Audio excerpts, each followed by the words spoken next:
China has changed the face of international trade remarkably in a very short space of time. China is now number one trader in merchandise. It's now the biggest trader in the world. Obviously, that gives China huge stakes in the trading system, and it also gives everyone else huge stakes in what China is going to do in the trading system. China didn't join the World Trade Organization until 2001, and I think the World Trade Organization has been very helpful for China in being able to develop its economy without facing an excessive degree of discrimination. There are clearly shared interests. It is a no-brainer that we should be seeing cooperation between the major trading partners, and the price of non-cooperation will be very high for everybody. But how to get there?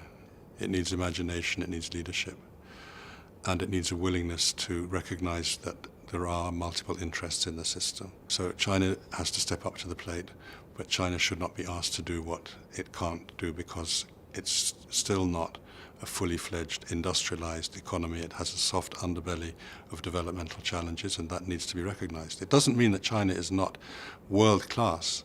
In some sectors, indeed it is. So we need to find a balance. We need to find a fair balance in which these things are recognized and built upon. And that's what's been proving so challenging. It's moving fast, but there are issues, and China now is trying to address them. After the third plenum, you can see that there's a whole shift away from an export-led growth model, looking for ways of building the domestic economy, smart investment, building consumption demand at home, and in all of this, modernizing the economy, making it competitive are a key part of that challenge. China is on the brink of challenging the middle income trap. Now, how does it need to do that? It needs to do that with those kinds of reforms. So in order to achieve in that respect, I think it's got to have the right kind of international relationships as well. If the switch in policy emphasis works, increasingly the Chinese consumer will become extremely important. We've already seen signs of this, the growing middle class, the growing demand. China used to be the place where you would assemble products for consumption in the West. Well, there's still assembly in China, but less and less of it, and more consumption in China. So the Chinese market is a hugely attractive prize for any business, be it Chinese or foreign. So there's clearly a basis for a deal here. The role that China will play in international trade can only get larger. Already, after a very rapid period of growth, China is the biggest exporter in the world of merchandise.